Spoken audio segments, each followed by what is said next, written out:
السلام علیکم، کیسے ہیں آپ سب؟ امید ہے کہ آپ سب ٹھیک ہوں گے۔ اور آج کا کوشچن ہے دیا شنکر نسیم گلزار نسیم، ان کی جو مثنوی انہوں نے لکھی تھی دیا شنکر نسیم کی حالات زندگی۔ مثنوی گلزار نسیم کا پلاٹ مینس مرکزی خیال، جس طرح آپ کسی چیز کا لکھتے ہیں یا خلاصہ لکھتے ہیں اس طرح۔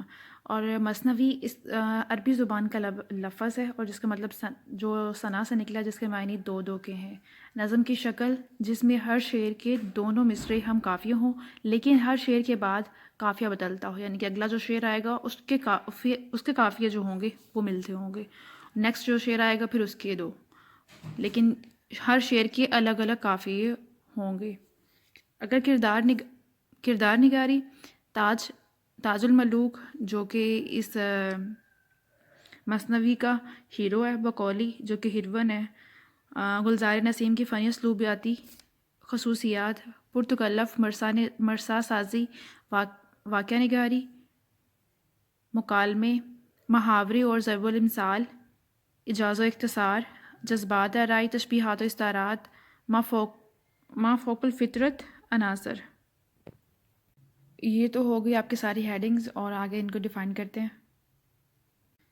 دیا شنکر نسیم گلزار نسیم دیا شنکر نسیم کی حالات زندگی۔ نسیم کا اصل نام پنڈت دیا شنکر کول تھا اور نسیم تخلص رکھتے تھے۔ وہ پنڈت گنگا پرساد کول کے بیٹے تھے۔ ان کا اصل وطن کشمیر تھا اور کشمیری پنڈتوں کے اعلیٰ خاندان سے تعلق رکھتے تھے، مگر ایک مدت سے ان کا خاندان لکھنؤ میں آباد تھا اور یہیں پر انہوں نے تعلیم حاصل کی، اور ان کو شعر و شاعری کا بہت شوق تھا، اس لیے انہوں نے لکھنؤ میں آتش لکھنوئی کی شاگردگی اختیار کر لی۔ اگرچہ ابتدا میں نسیم نے غزل گوئی کی طرف توجہ کی، مگر اس میں وہ اپنا مقام پیدا نہ کر سکے۔ دراصل نسیم کو غزل سے زیادہ مثنوی کی صنف پسند آئی، اس لیے انہوں نے گلزار نسیم کی مثنوی تخلیق کی۔ یہ مثنوی 1838 میں مکمل ہو گئی تھی۔ اس وقت پنڈت دیا شنکر نسیم کی عمر 27 سال تھی۔ اس کم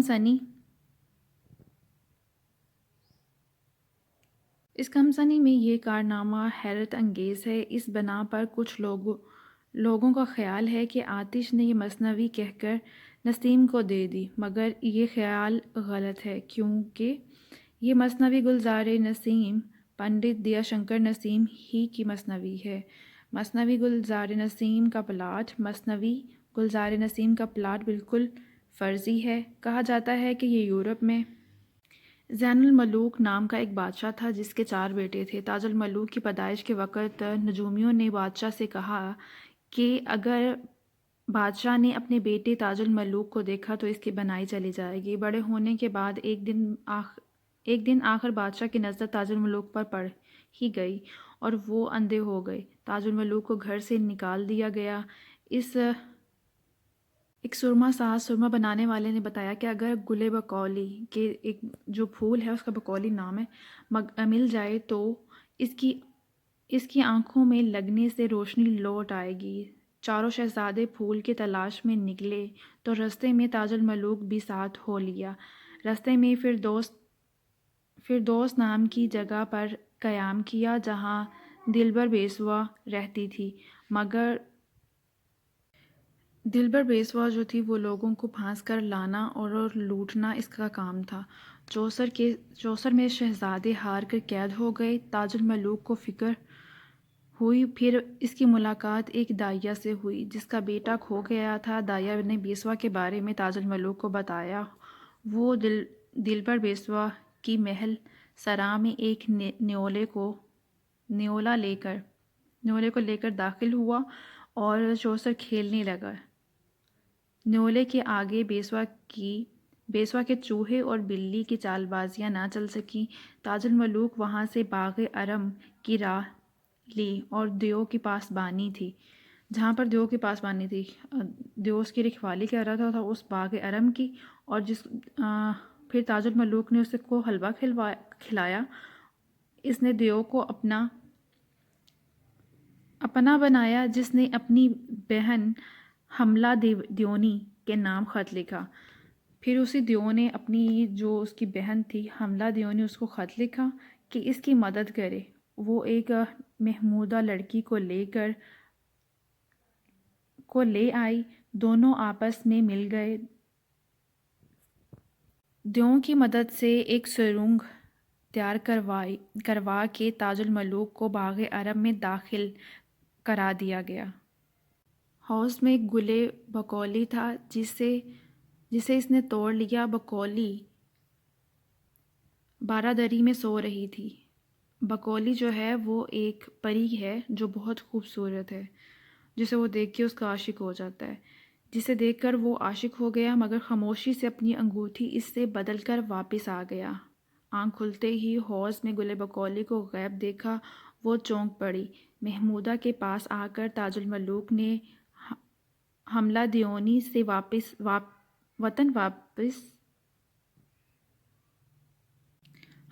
سے وطن واپسی کی اجازت مانگی۔ اس نے اپنے 2 بال دیے کہ جب تم اسے جلاؤ گے تو میں حاضر ہو جاؤں گی۔ جو انہیں دلبر بیسوا کے پاس لائے۔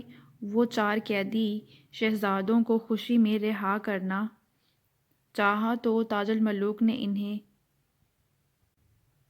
انہیں دغوا دیا۔ محمودہ اور دلبر کے ساتھ وطن واپس کی طرف چلا۔ رستے میں شہزادے ملے جو نقلی پھول لے کر سرما ساز کو بیوقوف بنانا چاہتے تھے۔ تاج الملوک جوگی کے بیس میں ملا۔ اس نے بتایا کہ اصل گل بقولی اس کے پاس ہے۔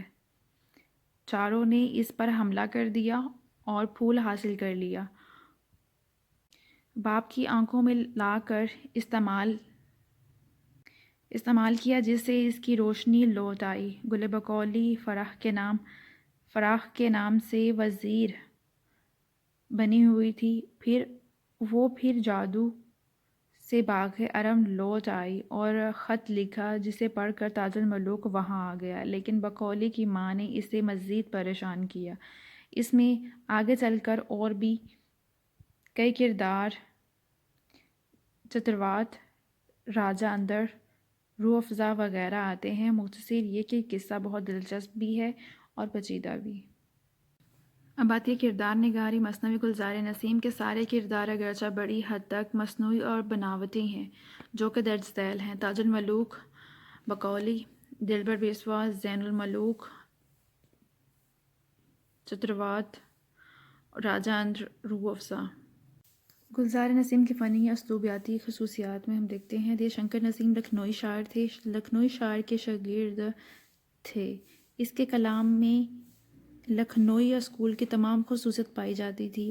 موجودہ مثنوی گلزار نسیم بنیادی طور پر گل بقولی کا قصہ ہے جو اس سے پہلے نثری شکل میں موجود تھا، جس کو نسیم نے منظم کیا اور شاعری میں تبدیل کرنے کے ساتھ ساتھ شاعرانہ خصوصیات اس میں نمایاں ہو جاتی ہیں، جن کا تذکرہ ہم درجہ ذیل سرخیوں میں کریں گے۔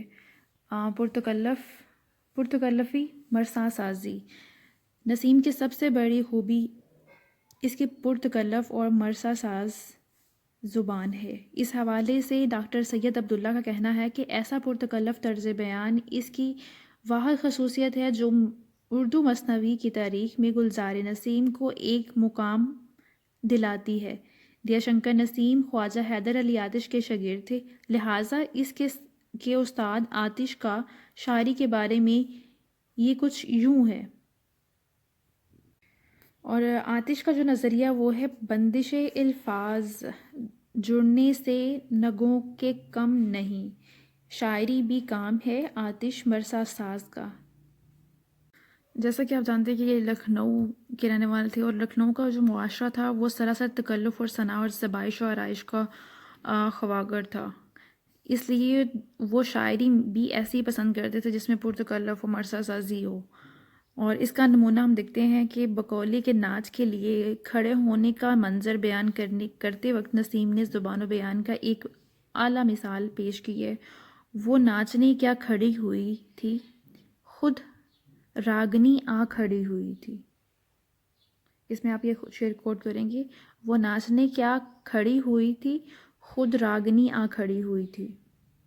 دن آپ کی ہیڈنگ آ جاتی ہے واقعہ نگاری۔ کسی واقعے کی ذکر کسی واقعے کے ذکر میں قطع نظر صفائی بیان کے اس موقع اور حالت کو بھی پیش نظر رکھنا نہایت ضروری ہوتا ہے، اس لیے واقعہ نگاری میں قدرتاً مصوری کی شان موجود ہوتی ہے، یعنی کہ ایک تصویر کشی کرنی ہوتی ہے آپ نے واقعہ نگاری کے تھرو۔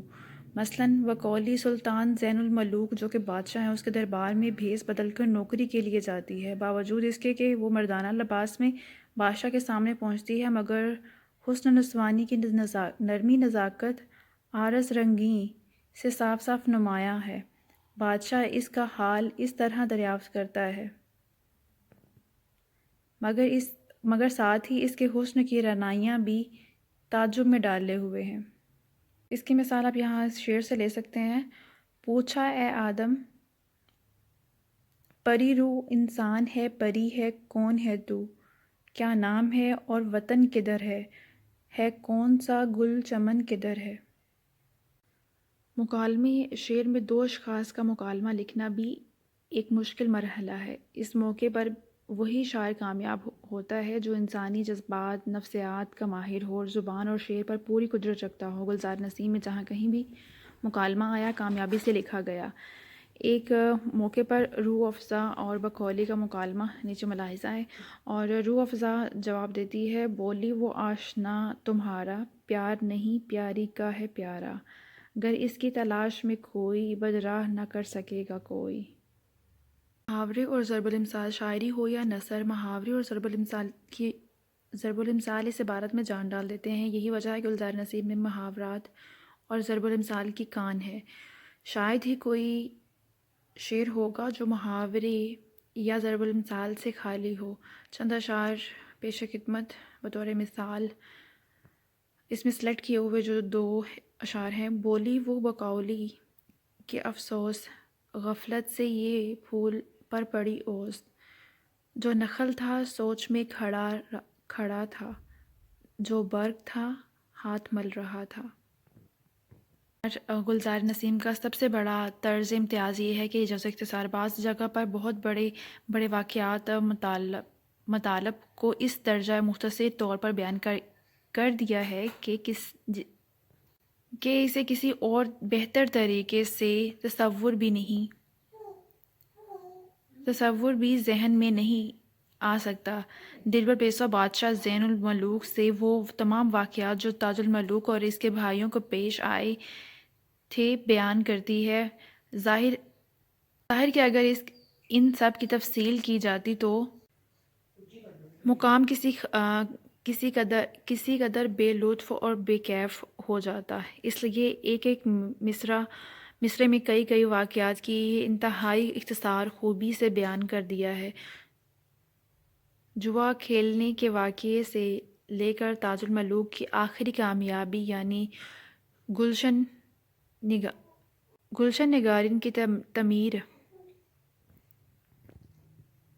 تعمیر تک کے واقعات کس قدر طوفانی ہیں، اس کے لیے چند اشعار جو ہیں وہ ملاحظہ خط ہیں۔ جذبات نگاری بہت مشکل فن ہے اور اس کیفیت میں انسانی نفس کی مخفی نازک حالتوں سے گزرنا پڑتا ہے، جیسے ایک آدمی کی تصویر کھینچنا، اس کے اعضاء کا تناسب، چہرے مہرے کی صفائی، ناک نقشے کی خوبصورتی کے ساتھ ساتھ اس آدمی کے تیور، اس کے انداز، اس کی پیشانی کی شکنوں سے اگر اس کی کیفیت دل کو بھی نمایاں کرنا مقصود ہو تو پھر اس کے بارے میں ورڈز نے کہا ہے، پانی بہنے کا ترنم ایک عورت کے بشرے میں مسرت بن کر سرایت کر جاتا ہے، اپنے نازک کیفیات احساسات کو لفظ بیان میں صفات کے صفات پر مرتسم کر دینا انتہائی کمال ہے۔ اور اس کی ایک مثال جو ہے وہ تاج الملوک جو کہ ہیرو تھا، بقولی جب اس کے سامنے ہوتی تو وہ نیچی نگاہیں کیے اس پر بھی خاموش رہتا ہے، تو پھر وہ کہتی ہے، کیا کہتی ہوں میں ادھر تو دیکھو، میری طرف ایک نظر تو دیکھو۔